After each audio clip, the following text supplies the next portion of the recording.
Mulai sekarang avoid processed food. Jadi kalau Anda mau sehat mulai sekarang, hindari semua makanan yang diolah.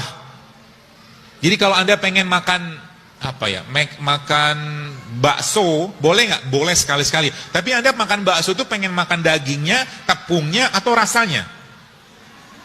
Kalau Anda pengen makan dagingnya, maka makan daging, bikin sup ikan, bikin apa gitu loh. Tapi kalau Anda pengen makan rasanya, maka kita sudah kecanduan. Nah, ini saya sampaikan berulang-ulang. Bagi Anda yang ada kalimat ini keluar dari lisan Anda mengatakan, kalau saya tidak minum kopi pagi-pagi, saya pusing, maka Anda sakau seperti orang narkoba. Jadi makanan itu juga bisa memberikan kecanduan seperti halnya obat dan alkohol. Sama dia. Kalau pagi-pagi saya tidak minum teh, maka saya bisa lemes. Kalau udah begini kata-kata yang keluar, maka bisa dipastikan kita sudah, kalau bahasa saya sudah sakau, udah kecanduan dengan makanan atau minuman tadi. Ya, maka dari sini kita akan belajar bagaimana cara mengatasinya.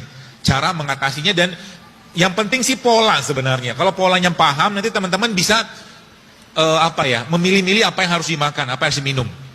Ya, jadi kunci pertama adalah bahwa semua isi badan kita ini yang ngolah siapa? Yang ngolah perut kan? Yang ngolah perut. Maka kata kuncinya ada di perut. Kalau kita bicara di perut teman-teman sekalian, maka ada 3 poin yang Anda perlu pahami di perut. Perut itu obatnya apa? Puasa, yang pertama. Perut itu obatnya apa? Prebiotik, yang kedua. Perut itu obatnya apa? Probiotik.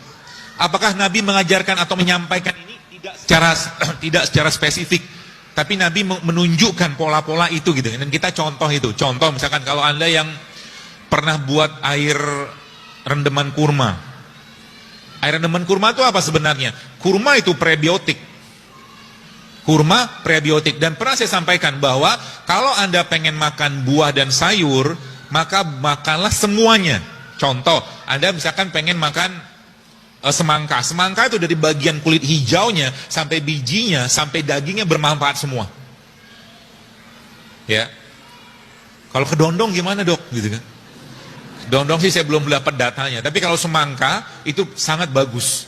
Ya, bijinya bagus, bahkan bijinya bisa dipakai untuk membantu kesuburan pria dan wanita. Anggur juga sama. Ya, anggur itu bijinya itu punya minyak, yang minyak itu dia berperan sangat baik untuk melenturkan pembuluh darah kita, jantung semua. Itu minyak biji anggur namanya. Jadi apa-apa yang Allah ciptakan itu semuanya pasti bermanfaat. Kenapa sekarang TBC banyaknya luar biasa? Karena kuman TBC itu habitatnya di tanah. Kuman TBC habitatnya ketika tanahnya terganggu, maka dia cari tempat yang lain. Jadi sebenarnya kuman itu jangan dimusuhin. Ajak kenalan, silaturahim, ngobrol gitu kan. Maksudnya gimana? Gini. Kalau Anda ketemu dengan, jadi jangan takut, kita tuh jangan fobia banget sama kuman gitu loh. Tidak pada ranah operasi atau rumah sakit, ini ranah umum ya. Contoh gini, ada anak orang kaya ya, dia tiap hari tuh kalau mau makan, mau apa, cuci tangan pakai sabun antiseptik gitu. Pokoknya dikit-dikit sabun antiseptik. Yang pertama. Terus ada orang yang biasa-biasa aja, kalau mau makan cuci tangan pakai air gitu aja. Kalau 2 anak ini saya ajak makan rujak pinggir jalan, kira-kira yang diare yang mana? Yang kaya kan? Kenapa? Karena yang kaya ini banyak bakteri di sini dia yang disingkirkan. Maka cara paling baik Anda untuk mengenali bakteri atau memperkenalkan bakteri adalah makan itu. Jika memungkinkan dengan tangan, maka makanlah dengan tangan. Termasuk kalau Anda pengen mendapatkan atau mencurahkan kasih sayang kepada anak, maka sebelum makanan itu Anda suapi, Anda buntel-buntelin dulu. Karena di sini ada enzimnya. Islam mengajarkan dengan sebuah konsep yang luar biasa. Maka ketika bayi lahir, apa yang dikerjakan? Rasul mengajarkan bayi itu dikenalkan enzim bapaknya. Karena kan 9 bulan, dia udah kenalan sama enzim ibunya kan. Maka Nabi mengajarkan ada namanya tahnik. Tahnik itu proses pengenalan enzim dan sebuah mungkin biotik yang luar biasa yang ada pada tubuh bapaknya. Terutama di mulutnya. Gitu kan. Jadi dengan mengunyah kurma, kemudian diambil bagian serpihan yang lembut tadi, diletakkan di bagian, itulah bentuk vaksinasi islaminya gitu kan. Itu luar biasa, ada teman saya meliti dan dia kaget luar biasa karena itu termasuk kategori vaksinasi, apa ya dia bilang, terus saya lupa istilah medis gitu kan. Tapi itu dahsyatnya luar biasa gitu kan. Maka makan dengan tangan salah satunya. Ya, sehingga apa? Sehingga Nabi mengajarkan ketika kita selesai makan ngapain? Di apa namanya, di mut kan, dijilat. Kalau nggak salah pernah ada videonya. Saya pernah share waktu itu kalau nggak salah hashtagnya enzim JSR. Jadi ada satu video yang ketika tangan kita ini dilihat secara mikroskopik ternyata banyak banget biotik-biotiknya di sini. Yang kalau dia dicuci dia bisa hilang, dia bisa pergi. Ya, maka jangan berikan atau jangan sering musuhin mereka dengan memberikan bahan kimia. Ibu-ibu mungkin kalau mungkin saya boleh tanya sedikit, Anda pernah ngitung nggak? Dari mulai Anda bangun tidur, atau mungkin Anda bersiap yang maaf bekerja, ada berapa bahan kimia yang masuk ke badan Anda? Banyak banget. Dan Anda tidak tahu bahwa salah satu bahan kimia tadi itu jenisnya pestisida misalkan. Contohnya apa?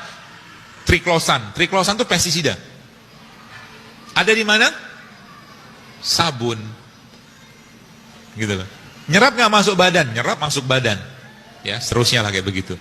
Jadi tadi pagi saya nulis di Telegram, saya katakan itu saya dapat dari akun Food Meta, itu dokter-dokter juga, dia average woman itu wanita pagi-pagi itu satu hari dari seharian gitu kan ada 160 jenis bahan kimia yang masuk ke badannya. Dan masuk dari mana? Masuk dari kulit.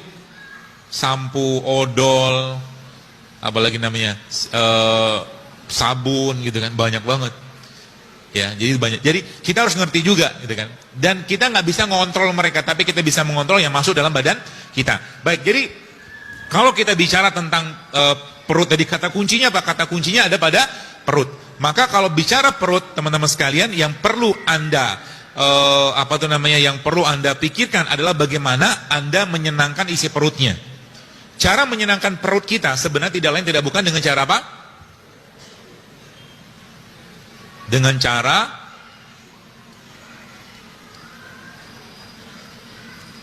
apa?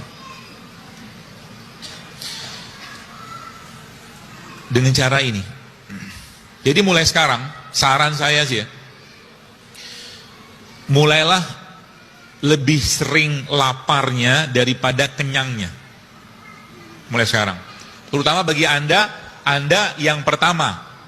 Ada rulesnya sebenarnya. Rules pertamanya adalah Anda yang berat badan Anda di atas rata-rata, which is itu overweight atau obese.